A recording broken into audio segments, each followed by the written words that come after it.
E aí, pessoal, como é que vocês estão? Mais uma vez, vamos dar uma olhada aqui no Mercado Livre e já falar que inicialmente a maioria dos microfones não presta para gravação. Vou te mostrar as opções de gravação, quais tipos de gravação, se vai ser uma gravação de câmera para fazer um documentário, se é uma produção musical, uma gravação para depois fazer mix e master para single ou DVD, ou se é para você dar uma aula remota, que já teve perguntas aqui nesse canal de qual o melhor microfone para uma aula remota.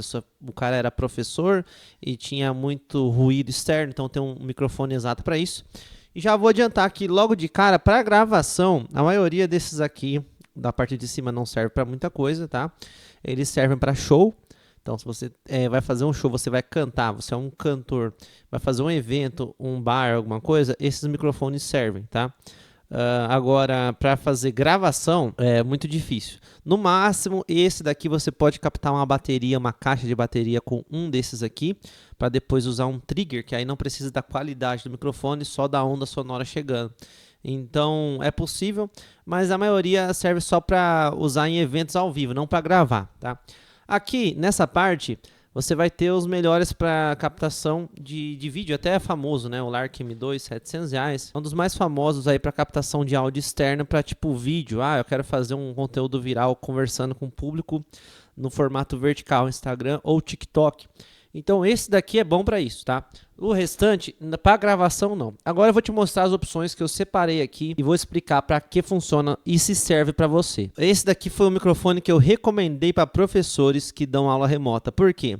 Ele é um microfone dinâmico, não é um condensador. Significa que ele não vai captar a maioria do áudio externo que está em volta de você. Ele vai captar só a parte da frente, né? Esqueci o padrão polar dele, não pesquisei, mas ele não capta ruído externo. Então, ele é excelente para você que tem cachorro latindo perto, que o passarinho fica perto da sua janela, fica piando e normalmente sai, se for captado do celular.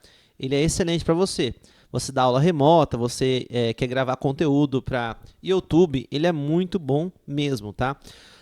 Porque também tem outra funcionalidade que é assim, a parte de trás dele tem o XLR, que é um conector que é mais profissional, que não serve muito para isso daqui.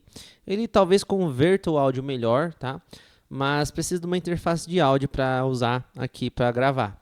Agora ele tem a opção também de um cabo USB-C que é de celular, então você pode conectar no celular USB-C e USB-C, ou pode conectar no computador USB-C e USB normal, tá? Então ele tem muita possibilidade, você pode usar ele no celular, você pode usar ele no computador. E aí caso você não tenha interface de áudio, que é para usar esse maior aqui, não precisa, você pode conectar direto.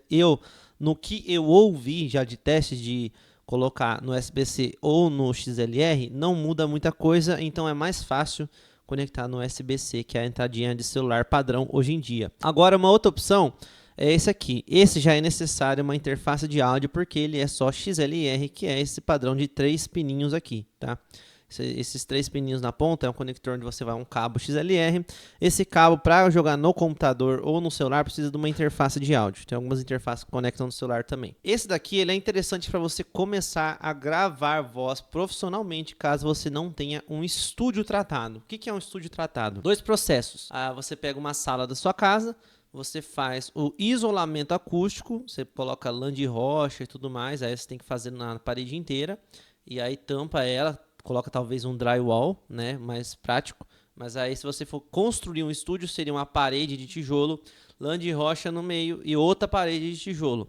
Isso é um isolamento acústico, né, e térmico também, porque a lã de rocha trabalha com os dois, né. Então aí você tem um isolamento, e aí depois desse isolamento, na parte de dentro do estúdio, você tem que fazer uma equalização utilizando as espumas. Tem um bass trap, tem várias coisas que você muda a equalização da sala e a reverberação. Aí você mexendo isso, né, num tratamento acústico e isolamento acústico. Se você não tem, a melhor opção é optar por um dinâmico, que não é um condensador, que é esse daqui. Se você está começando, é interessante, porque ele não capta o áudio externo, tá? Então ele vai ser a melhor opção para você que tem algum ruído, você não tratou a sua sala, você tem ruído de fora, você tem uma equalização provavelmente ruim, você provavelmente tem reverberação excessiva, né, caso você não tenha um tratamento. Então ele mata a pau, porque você vai captar uma voz, que é uma das principais coisas de home studio que você faz hoje, você usa ele e aí não tem perigo nenhum de sair uma voz ruim. Qual que é a melhor opção para quem não tem estúdio tratado, na minha opinião? É essa daqui, ó. SM58, que por acaso é o que eu estou usando agora para gravar esse áudio que vocês estão ouvindo. Esse daqui é um SM58, o valor é um pouco maior, 1.200, né? Um pouco maior, na verdade, R$1.000 a mais. Só que ele já é um padrão de microfone. Quando eu falo que ele é lendário, eu não tô zoando, porque acho que ele tem mais de 70 anos que as pessoas gravam ele. Então, provavelmente você ouviu muitas músicas que foram gravadas com ele na parte ao vivo, depois feito a mixagem e aí soou bem, né?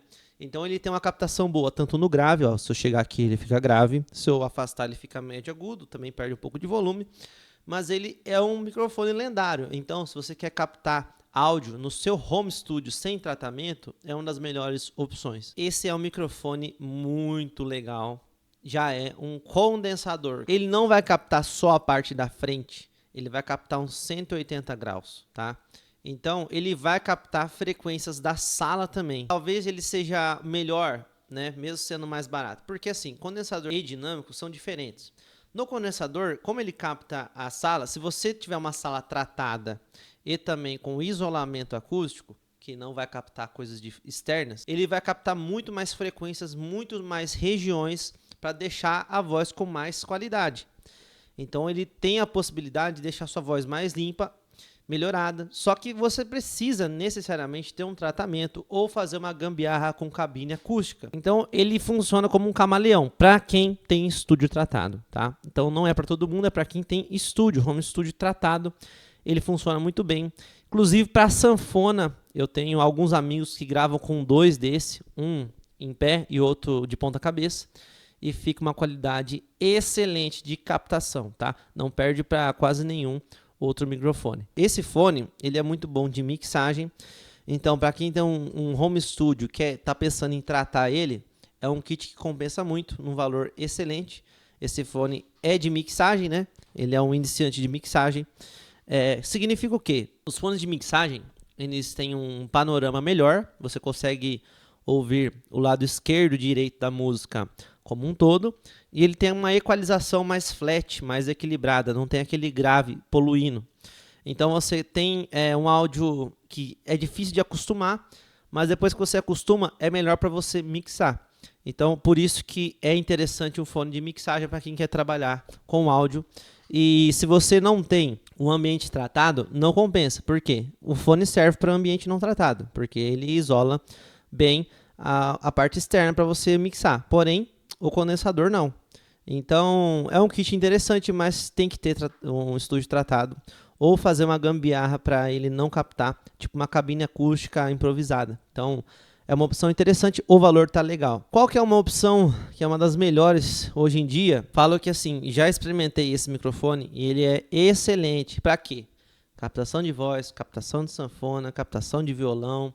Ele é excelente, tá? Ele muda os padrões polares. Aqui, tá vendo? Isso aqui são os padrões polares de captação. Tanto voz, quanto violão, quanto sanfona. A sanfona, particularmente, eu prefiro o AT2020. Pelo que eu já ouvi de gravação com ele, eu gostei mais.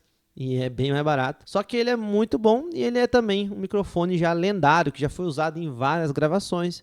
Então, aqui uma opção muito interessante, AKG 414. Agora, qual microfone que eu teria hoje em dia? Galera, esse daqui é um microfone que eu gosto muito dele. Esse aqui é um microfone que eu gosto muito. Por quê? Para podcast, você usa ele, né? É um padrão de podcast hoje. Para gravação de voz, ele é excelente.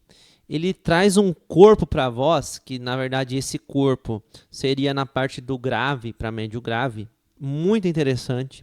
E ele também traz um brilho, né, um agudo equilibrado, muito bom para gravação de voz. Quem que usa ele, né, que já gravou voz com ele? Galera, vários estúdios hoje, o estúdio do produtor da Ana Castela, o estúdio do produtor do Henrique Juliano, né? Então, tipo, ele é um microfone que é muito usado hoje em dia, não só para podcast, mas para gravação. E para gravação de conteúdo, você vê uma galera gigante usando ele.